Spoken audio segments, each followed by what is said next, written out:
Empezamos con Margarita Guerrero. Por favor.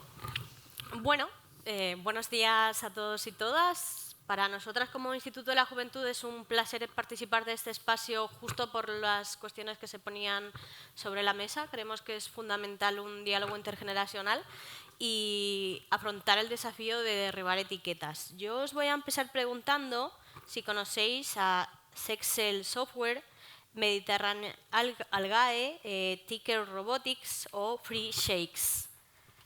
Si a alguien le suenan estas cuatro empresas. Pues son 4 empresas que han sido galardonadas por el Instituto de la Juventud de España en su certamen de jóvenes empresarios que reconoce el emprendimiento en personas de hasta 35 años. Y he puesto estos 4 ejemplos, podría poner muchos más, y aunque es muy bajo el porcentaje de jóvenes que consiguen emprender por justamente la situación ya ampliamente y socialmente conocida de las personas jóvenes que tienen muchas dificultades para enfrentar seguramente el emprendimiento más vital que es la emancipación, ¿no? Si hay esta dificultad de partida es evidente que es muy difícil que una persona joven consiga emprender. Sin embargo, hay algunos pocos que lo consiguen y lo hacen dentro de empresas o impulsando empresas en un amplio espectro y abanico de áreas y de temas en los que se pone de manifiesto que efectivamente, si tienen las oportunidades, pueden desarrollar muchas cosas novedosas, innovadoras, talentosas, creativas y que además añaden un plus en relación a transformar la realidad que habitamos. Es decir, he empezado por aquí porque creo que es fundamental. Quería yo introducir un tema que has mencionado en la primera parte de tu intervención en relación al edadismo. Yo creo que al final todas las generaciones jóvenes han confrontado algunas ideas de las generaciones anteriores y ha pasado esto a lo largo de la historia. No creo que sea una cuestión demasiado novedosa, ¿no? Por eso creo que hay que situar la cuestión del edadismo. Existe en nuestra sociedad, existe para las personas jóvenes, pero también para los mayores de 55 que tienen dificultades para la empleabilidad. Es decir, existe como una especie de concepción en la que si tienes una edad suficiente, en la que ya tienes experiencia, entonces se te asocia a determinado valor y por contra, si te sales de estos supuestos, ya no lo tienes. ¿Que tiene por qué ser así o no? Porque los prejuicios realmente operan de esta manera, pero más como límites que como una descripción homogénea, porque al final lo que quiero decir con esta introducción es que talento hay en todas las edades y que no está circunscrito a tener o no experiencia, ¿no? Yo la semana pasada volví de Italia y me encontré con una joven española de 20 años, un changemaker, participa promoviendo espacios de participación para personas jóvenes, está estudiando un máster en París y no tiene previsto volver a España porque piensa que no va a poder encontrar trabajo. Y aquí quiero dejar la segunda idea en relación a, bueno, tenemos las generaciones más preparadas, es lo que se dice, pero también somos líderes en sobrecualificación en Europa, ¿no? Y lo pongo sobre la mesa para intentar también, bueno, no polemizar, pero sí poner un contrapunto. Yo creo que con demasiada frecuencia se sitúa la carga de la responsabilidad en las personas jóvenes, que no consiguen insertarse en el mercado laboral. Y yo quiero reformular la pregunta. ¿No es el mercado productivo el que no está consiguiendo insertar el talento joven? Porque creo que si tenemos elevadas tasas de desempleo juvenil en este país desde los años 80, creo que es importante empezar a hacernos preguntas diferentes para intentar llegar a soluciones distintas a las que hemos llegado habitualmente, ¿no? Entonces yo, para empezar, lo dejo aquí y si queréis que profundicemos, por supuesto, Margarita, lo podemos hacer. Cuando te podrías mover un poco el pelo, que creo que es lo que está, ¿verdad? ¿Generando distorsión? Hola, hola. Las gafas. Las gafas. Bueno, las gafas Sí, no me las puedo quitar son porque maravillosos nos los vería micrófonos de diadema, pero crean problemas. Bueno, vamos a seguir, luego volvemos porque me interesa mucho saber desde el Ministerio, desde Enjuve, qué se está haciendo para eso que tú comentabas, sin ninguna duda. Ana San Martín. Bueno, buenos días, muchísimas gracias por la invitación, creo que es un foro muy necesario. Es un placer escucharte siempre, Margarita. Sé que me encanta que me habéis puesto en esta mesa también, que me encuentro con una vieja conocida.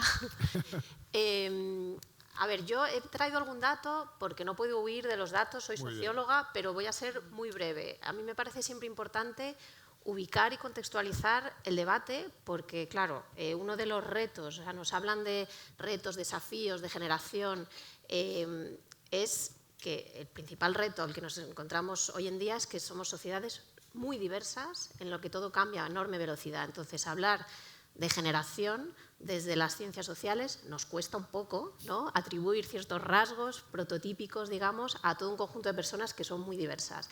Dicho esto, para conocer la realidad hay que ordenarla, hay que clasificarla, entonces es cierto que nos movemos con ciertos parámetros que nos ayudan a entenderla para intervenir sobre lo que no nos gusta o los riesgos o lo que, ¿no?, y potenciar aquello que funciona. Entonces, dicho esto, yo intentaré contextualizar y dar alguna pincelada más que creo que viene muy al hilo de lo que ha comentado Margarita. Entonces, he traído un primer dato que sencillamente es algo tan básico como que algo que se ha dicho en la introducción. Ser joven en España no es sencillo. Numéricamente son pocos, para empezar, ¿no? Entonces, estar en la agenda pública de las decisiones es complicado porque son pocos. Esto ya es un tema que creo que ya daría mucho de sí, ¿no? Y además ha ido descendiendo el número de jóvenes en los últimos años, estamos en la cola de Europa más o menos en número de jóvenes, entonces este ya por sí mismo es un tema. Otro tiene que ver con la mirada adultocéntrica que tiende a pensar que la juventud es algo que pasa, ¿no? Ya pasará, con lo cual se habla mucho de la generación del futuro, pero la gente joven son ciudadanos y ciudadanas de pleno derecho ya hoy, ¿no? Entonces esta idea de protegemos mucho la infancia porque, ¿no?, depende de los adultos y atendemos mucho a la población adulta o más mayor porque son muchísimos numéricamente y son elementos que nos afectan un poco transversalmente a todos y a todas, pero la gente joven, digamos que está en esa tierra de nadie, ¿no?, en un limbo un poco. Entonces, esto es otro tema importante. Y luego, hablar de gente joven siempre en plural. O sea, no es lo mismo ser joven mujer que ser joven hombre, tener 15 que tener casi 30, no es lo mismo tener un nivel de estudios u otro, tener carencia material o no tenerla, en fin, allí, cuando hacemos estudios desde la sociología, hay muchas variables que atraviesan la realidad y que cambian digamos, el escenario completamente. Traía notas, pero creo que vamos a ser breves porque va a ser más interesante el debate. Nosotros hacemos muchos estudios de percepción social y les preguntamos a jóvenes sobre diferentes elementos que intervienen en sus vidas. Uno de ellos siempre es qué les preocupa más, cuáles son los problemas que más les afectan, ¿no? Es lógico, y Margarita ya apuntaba algunas razones, que en primer lugar se menciona desde hace muchísimos años ya la dificultad para el empleo, ¿no?, y la precariedad laboral, ¿no?, el paro, el desempleo y la precariedad laboral, y eso va siempre muy de la mano de los temas de emancipación, las dificultades para abandonar el hogar familiar, para encontrar vivienda, etcétera, ¿no? Eso es un elemento que atraviesa la vida de la población joven porque dificulta completamente sus transiciones. Sí que es algo que es común a esta edad, que es transitar momentos vitales, ¿no?, la educación al empleo, abandonar el hogar familiar para generar uno propio, empezar una familia, en fin, hay muchos elementos clave. Todos estos problemas estructurales generan desafección. Hay otra información, por daros algunas pinceladas, ¿no? Cuando les preguntamos si se han sentido discriminados por algún motivo, el segundo mencionado es el simple hecho de ser joven, ¿vale? O sea, creo que todos estos problemas estructurales crean desafección y la gente joven no se siente interpelada muchas veces. Se habla, ¿no?, de que si votan, no votan, si participan en la vida pública o no, pues si no se les tiene en cuenta, es lógico también que cada uno haga su agenda, digamos, ¿no? Tiene mucho que ver. Pese a todo, hay que ser optimistas. La gente joven. Si necesita levantarte para enseñar los gráficos. Nada, no, sí, es que digo, no sé cuál iba. El diadema es maravilloso. Sí, sencillamente decir, pese a todo, la valoración normalmente sobre su situación vital es positiva en la medida de cuando hablas de si son felices, no son felices, si se sienten satisfechos, porque tiene mucho que ver con el modelo familista español, con la satisfacción que se siente en el seno de la familia o con las amistades. Eso soporta, es un enorme colchón, ¿vale? Eso es otra herramienta que hay que tener muy en cuenta, ¿vale? Pero, como digo, los retos son inmensos, hay muchos que nos interpelan a todos y a todas, y debemos trabajar en esto, porque cierro con esto ya. Cuando les preguntamos, y esto se ha dicho antes, ¿no?, me lo he apuntado porque me ha gustado como cerrar, se ha dicho, son exigentes con sentido, ¿no? Comentabas. Cuando les preguntamos cómo creen que será su sociedad ideal dentro de 10 años, os he puesto la siguiente, por favor. No sé si se ve, lo veo todo muy amarillo. Bueno. Se ve, se ve. Se ve, vale. Lo primero que se menciona tiene que ver con una sociedad trabajadora y segura, es decir, una sociedad que les ofrezca garantías. Tiene mucho sentido que digan esto por todo lo que estamos viendo, ¿no? Pero inmediatamente después hablan de una sociedad ecológica, diversa, tolerante, ¿no? O sea, que efectivamente son muy exigentes, con mucho sentido, y creo que construir entre todos y todas una sociedad como esta requiere debates de este tipo. Por supuesto. A un nivel general, ¿no? O sea, que felicito por la iniciativa y yo lo dejo aquí. Bueno, antes de preguntarte, Lisa, sobre cuáles son las preocupaciones de los millennials, de la generación Z, os voy a contar una anécdota que creo que nos sirve un poco como base para hablar de las preocupaciones de los jóvenes. Después de la COVID, hicimos una encuesta en Padula Partners relacionada con las grandes consultoras de este país. Que de repente tuvieron una enorme rotación después del periodo de la COVID. Enorme. Estamos hablando de un 20-25% de rotación, especialmente de la gente joven. Estamos hablando de empresas que contratan a veces 1.000 personas al año, cada una de las grandes consultoras. Y claro, hubo una crisis tremenda en algunas de ellas, preguntándose por qué de repente estaba habiendo una crisis tan importante y una rotación tan espectacular. Claro, y el problema es evidente, habían cambiado algunas prioridades. Las nuevas generaciones estaban demandando a las grandes empresas, evidentemente uso las consultoras con base porque contratan miles de personas al año, pero yo creo que vale para todos. Y justamente lo que nos dimos cuenta que estaban cambiando las necesidades, lo que realmente los jóvenes estaban pidiendo a las empresas, especialmente los jóvenes, los recién contratados por las empresas. Con esta anécdota, Elisa, ¿qué le preocupa a los jóvenes? ¿Cuáles son las preocupaciones generales de los jóvenes? Pues, buenos días, muchas gracias por la invitación y por la pregunta. Quería responder un poco y enlazar mi comentario con esta pregunta inicial que hiciste, si estamos ante una evolución o una revolución. Pues yo creo que un poco de todo, ¿no? La realidad social es ambivalente. Por un lado tenemos una evolución donde no vemos una ruptura clara, una ruptura entre generaciones, obviamente. En la Complutense hicimos una encuesta con la agencia de comunicación Torres y Carrera en el mes de marzo y abril a través de un cuestionario. Recabamos 2.000 respuestas sobre distintos temas en torno a la conciencia social, ¿vale? Y vemos que hay elementos en torno a los cuales las generaciones, porque los datos podemos analizarlos por generación, y vemos que están de acuerdo en general, sobre los temas que más les preocupan, ¿no? Y que es un poco complementario lo que voy a decir con el estudio previo que ha presentado Ana. Lo primero es lo que más les preocupa y por delante de los demás temas son las crispaciones políticas y la guerra, ¿no? Pues tenemos el panorama político que tenemos. Cuando Valerio al principio nos ha dicho tenemos mucha responsabilidad desde la perspectiva cultural, ¿no? Las instituciones culturales también lo tiene mucha responsabilidad, la política, ¿no? Irene Lebruzan, especialista en temas de personas mayores, decía recientemente y insistía en el hecho de que no podemos, digamos, politizar el debate, como nos gusta tanto polarizar, ¿no? El debate en términos de generaciones. No es que si los jóvenes tienen menos y están en situaciones más precarias, porque los mayores tienen mucho, ¿no? Ella insistía en eso y yo creo que como está tan de moda la polarización, no polaricemos en términos de generaciones, y está bien que las instituciones culturales, digamos, sacan adelante su potencial, pero desde la política tienen mucha responsabilidad y ahí también lo están percibiendo todas las generaciones, ¿no? Por detrás, bastante por detrás, viene la preocupación por las desigualdades sociales y viene la preocupación también por el cambio climático, ¿no? En segundo lugar, coinciden las generaciones. En el siguiente diapositiva lo vamos a ver, en que observan o detectamos nosotros cierta crisis de representación, ¿vale? En general en la sociedad. Es decir, hay una preocupación por lo que está pasando, pero además sentimos que hay pocas figuras a los cuales coger de referentes. Los que más digamos, se detectan como figuras de mayor relevancia moral y digamos que pueden servir de referentes serían el voluntariado, los voluntarios de ONGs, también los ciudadanos de a pie.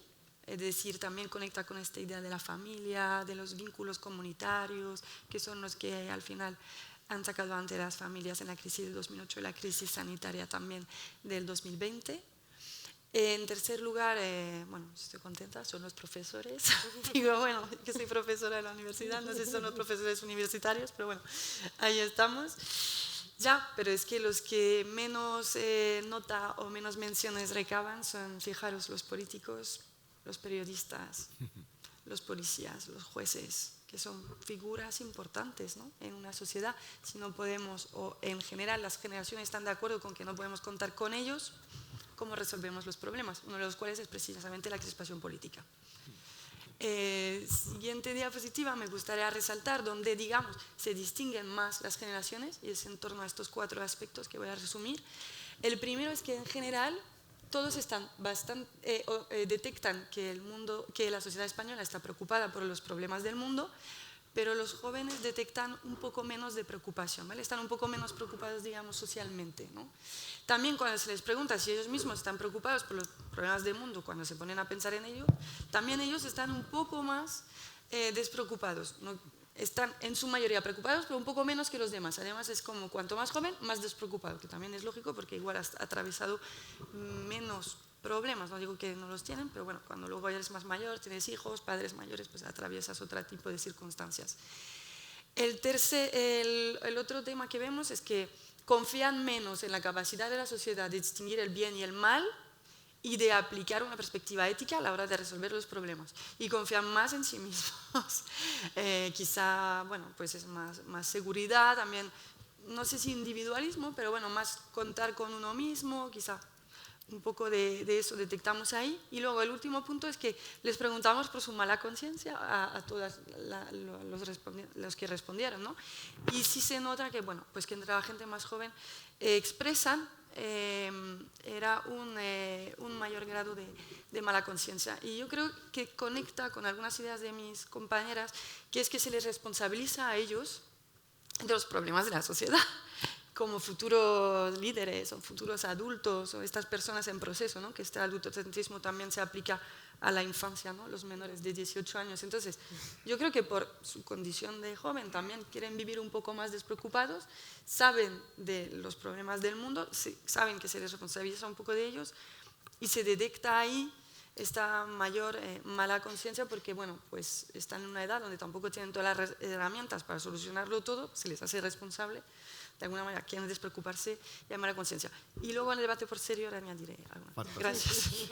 Bueno, volvemos un poco, claramente has salido o habéis mencionado en algunos puntos de las 3 intervenciones un poco la cosa más importante que la relación público-privado, sin ninguna duda. Y por lo tanto quería, empezando por ti, Margarita, pero podéis intervenir, empezamos ya el debate. ¿Qué se está haciendo desde el Ministerio y qué se hace desde Enjuve para que evidentemente podamos un poco trabajar o responder a todas las necesidades que habéis comentado las 3 en relación a los jóvenes, a los millennials, a la generación Z? Voy a empezar por algo que parece un poco, quizás no suena a importante en términos de presupuesto, pero mirad, yo hablo con muchísimas personas jóvenes y con muchísimas organizaciones que trabajan con personas jóvenes en el ejercicio de mi responsabilidad, por supuesto, y es muy frecuente encontrarte con un relato común de las personas jóvenes que dicen que ellos sienten que las instituciones o que la gente de otras edades no confían en ellos y en ellas.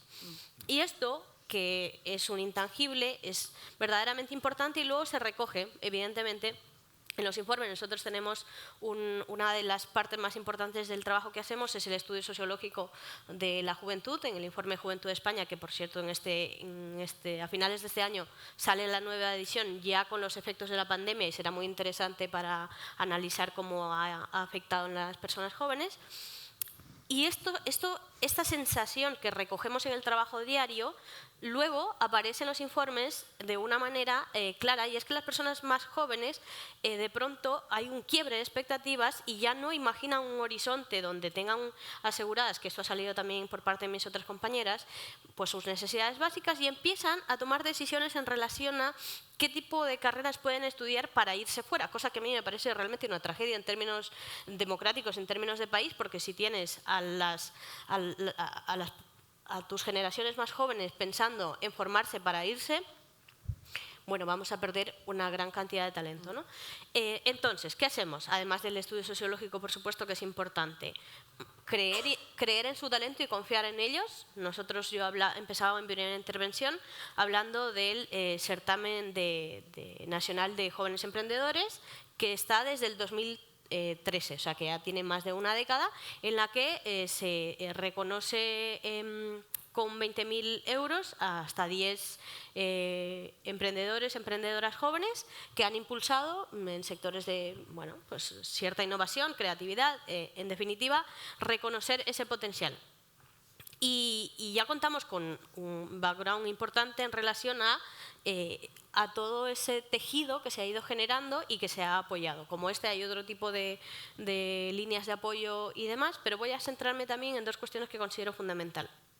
Nosotros estamos trabajando con la Inspección de Trabajo, tenemos un convenio, hay dos, un convenio con el SEPE para cuestiones relacionadas con la empleabilidad y con la Inspección de Trabajo en garantizar que, por ejemplo, las prácticas que se hacen sean prácticas de calidad. Y esto, aunque pueda sonar, hay empresas que lo hacen muy bien y hay empresas que no lo hacen tan bien. Y esto es una cuestión de la que tenemos que responsabilizarnos socialmente. Quiero decir, porque cuando hablamos de cómo integrar el talento joven, tenemos también que hacer pedagogía con las empresas y yo soy consciente de esto. Yo estudié Ciencia y Tecnología de los Alimentos y cuando íbamos a las empresas para intentar decir cómo podíamos mejorar los procesos incorporando nuevas tecnologías, nosotros hemos visto que efectivamente hay una resistencia al cambio. Entiendo que un cambio cultural de esta magnitud puede generar resistencia, soy consciente, no nos engañemos. Ahora bien, hay que generar incentivos para que esa incorporación sea en términos de calidad, porque, veréis, podemos pensar en términos cortoplacistas de abaratamiento de costes incorporando mano de obra que pueda pasar, porque además es mano de obra ultra precaria, quiero decir, es gente joven que se incorpora, es su primera incursión en la empresa, por supuesto, no tiende a asociarse, a sindicalizarse, porque evidentemente está esperando ser contratada, evidentemente, y si su primera experiencia en este ámbito es de un no reconocimiento del talento que pueda aportar, de una situación de precariedad y de inferioridad en relación a sus superiores, porque hay una diferencia de poder abismal, evidentemente, el trabajo afecta la identidad de las personas. Y de las personas jóvenes también, por supuesto. Por eso es tan importante que esa incorporación sea garantista y sea en condiciones. Y nosotras también estamos trabajando con otras entidades, no voy a mencionar ninguna para no caer ni en lo bueno ni en lo malo que se hace, porque tampoco es el foro, pero sí hemos localizado, aunque son proyectos pilotos, de empresas que con acompañamiento han incorporado a personas jóvenes, con apoyo también, pero han garantizado que es un proceso formativo y posteriormente ven a lo largo del proceso formativo que efectivamente puede tener un valor añadido la incorporación de esa persona joven y terminan contratándola. Que al final es lo que se necesita, que no haya una tasa de recambio de becarios tan grande, sino que las personas que se puedan incorporar como becarios a la empresa, o sea, que después de terminar su periodo de prácticas puedan incorporarse. Pero para esto, ¿qué necesitamos?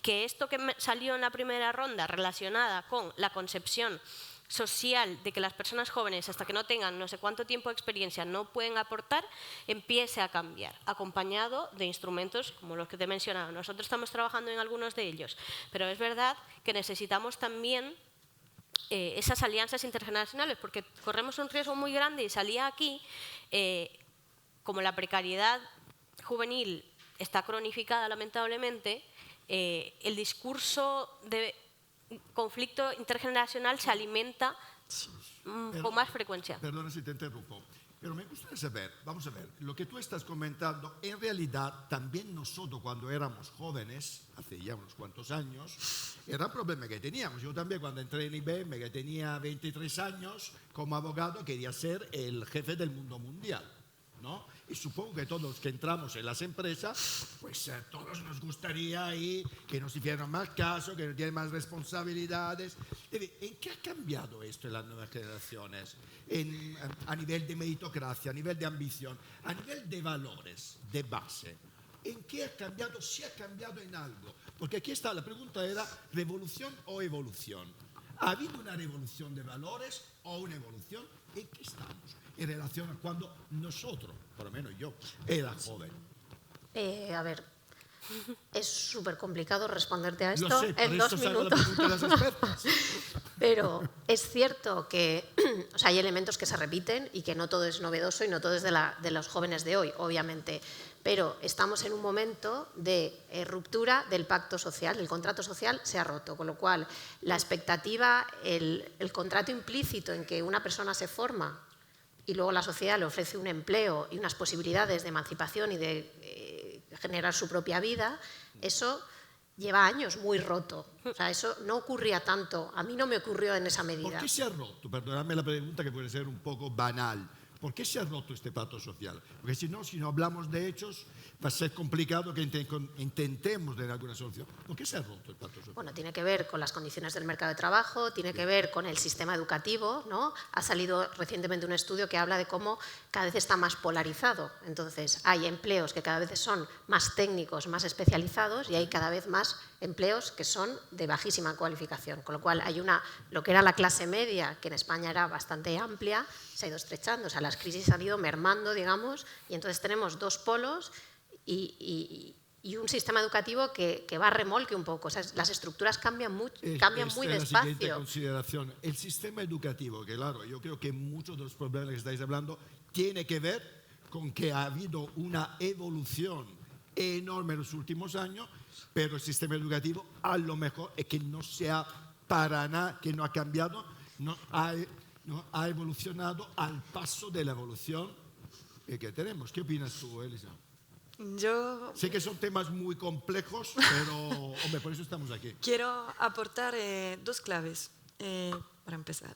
Bueno, yo creo que hay 2 planos donde ahí sí que vemos la necesidad quizá de la revolución. El primer plano es un plano material, en la línea de lo que decía Ana y Margarita, pues tenemos el trabajo, los salarios bajos, tenemos la ruptura del pacto. Hay un elemento que no hemos mencionado y creo que es muy importante, la vivienda. Hay un autor que es Lorenzo Vidal del CIDOB, en su momento publica una nota con un concepto que es el concepto de generación renta, ¿no? Generación alquiler. Es decir, hay una especie, también lo puso de manifiesto Pablo Simón con algunos estudios, hay una ruptura, digamos, del pacto social en torno a la vivienda, que es muy claro, quien tiene unos padres que tienen capacidad de aportarle el mínimo de 60.000 euros que a día de hoy habría que tener para comprarse una vivienda, que es lo mínimo en Madrid que habría que tener, porque hay que aportar en torno a un 30%, y pisos por menos de 200.000 puede ser complicado de conseguir. Digamos, ahí marca una diferencia abismal. Entonces, ¿qué pasa? Que hay una reproducción de las desigualdades en función de la herencia familiar. Y esta idea de la meritocracia, de alguna manera, pues se tambalea. ¿Vale? Lo van a presentar mañana por la tarde. Tenéis una estupenda presentación en el Círculo de Bellas Artes sobre la desigualdad y yo creo que ahí también hay unas claves: vivienda, trabajo, salarios. ¿Vale? Hay que tener una revolución estructural, un cambio en los aspectos materiales de la vida de los jóvenes. Creo que también es importante un cambio de narrativas, ¿vale? Un cambio, digamos, de los discursos. Hay como 2 planos, ¿no? Y creo que un foro como el vuestro ayuda precisamente en un espacio como el Círculo de Bellas Artes, desde la parte cultural, a hacer este cambio de narrativas, que para mí es especialmente importante porque vengo de ciencias de la información. Una pregunta que quería haceros a las 3. A mí me parece que este cambio que estamos pidiendo todos, que estáis pidiendo, por supuesto, no podemos hacerlo, como muchas veces se hace, sin contar con los jóvenes. Porque muchas veces los cambios de la sociedad que tienen que ver con los jóvenes no tienen nada que ver. Es decir, no participan en este cambio. ¿Qué podemos hacer, por ejemplo, desde los medios de comunicación para que los jóvenes se sientan más involucrados con los cambios que son necesarios, para que tengan más oportunidades? Pues es que no nos lo ponéis fácil. Mira, voy a poner un ejemplo de algo que parece pequeño, pero es inmenso y tiene que ver también con lo que comentabas tú antes. Nosotros en FAD Juventud vemos muchas cosas que repiten. O sea, hemos trabajado muchísimos años en temas de consumos, por ejemplo, ¿no? La gente joven solo salía en los medios cuando el consumo era un problema de salud pública, con el botellón, o sea, cuando generaba problemas al resto de la población. Si no, la gente joven no aparece en los medios normalmente. Hay excepciones como todo, ¿no? Con el COVID pasó algo similar. La gente joven empezó a salir en los medios cuando de repente se abrieron las restricciones y socializaban, y eran los contagiadores, ¿no? Sí. Entonces, esto que no es algo solo de ahora, o sea, no es algo que digas esto pasa ahora, nunca ha pasado, pero creo que hay que tener mucho cuidado y, efectivamente, esta mirada que decía yo al principio, adultocéntrica, ¿no? Que tendemos a generar estereotipos y solo hablar de los temas problemáticos. Esto deja fuera a la gente joven de toda la realidad. Entonces, creo que ese es, por ejemplo, un buen punto a tener en cuenta. Margarita, por ser concreta, vamos. Pues sí. No, pero es así. Coincido totalmente. O sea, yo recuerdo en la pandemia, yo además era en ese momento vicepresidenta del Consejo de la Juventud de España, y nosotras teníamos que reaccionar permanentemente o estar como muy conectadas con el tratamiento mediático, pero realmente, bueno, a la infancia se la vio directamente, o sea, no estaba en la ecuación, pero la juventud aparecía siempre que había una noticia de un rebrote o de alguna cuestión. Sin embargo, un porcentaje no menor y bastante importante hizo voluntariado durante la pandemia, ayudó a comprar a las personas que estaban más mayores, una serie de elementos positivos que apoyan valores importantes en la sociedad que no se visibilizaron. Entonces, yo sí creo que es importante que, bueno, es difícil también, porque vivimos en la sociedad del clickbait, en la que prima un titular tendencioso para que tengas más visitas, y el algoritmo, bueno, no tiende a construir sociedades justas. Entonces yo creo que es complejo, pero es importante no tener miradas sensacionalistas hacia la juventud, bueno, ni hacia la migración, por ejemplo, que es un temazo también, y creo que es importante mirar más desde la empatía, porque a veces también se le ha llamado generación de cristal cuando ha puesto con mucha valentía que la salud mental importa, ¿no? Entonces, en vez de intentar comprender cuál es el origen de ese malestar o de esos dolores que sienten, hemos añadido la etiqueta de generación de cristal y hemos pasado a la siguiente pantalla. Yo creo que sí es importante y puede ser entendible, porque nos puede generar cierta incomodidad, ¿no? Que nos cuestionen cosas que hasta ahora no se cuestionaban, pero creo que hay que aproximarse con más empatía y rigor. Pues se nos ha acabado el tiempo. Bueno, se ha acabado desde hace unos cuantos minutos, pero bueno, Valerio y Manuel se han extendido mucho, así que nos van a permitir 10 minutos más. Bien, una cosa, estamos también en todas las redes con Futuro Senior como hashtag, ¿vale? Y ahora, para acabar, ellas no lo saben, pero tenéis un minuto de oro. Tenéis un minuto de oro para dirigiros a nuestras cámaras que van a ir en nuestro canal YouTube y decir, en relación al tema de vuestra mesa, ¿qué podemos hacer? Algo que pedís a la sociedad para que realmente podamos dar más oportunidades a los jóvenes. ¿Quién quiere empezar con el minuto de oro? Pues me da igual. Venga. ¿Tengo que hablar a la cámara? Sí. Bueno. ¿No hemos dicho que la comunicación es importante? Sí. Empezamos por ahí. O sea que, perdón, tengo que decir qué le pido a la sociedad que tenga en cuenta respecto a la gente joven. ¿Qué le deseas? ¿Qué tenemos que hacer? ¿Algún consejo? Bueno, pues yo pediría que entendamos a la juventud en plural. Ser joven es tener una realidad muy diversa en función de muchas variables. Es tener en cuenta la diversidad, la innovación, la creatividad, el compromiso.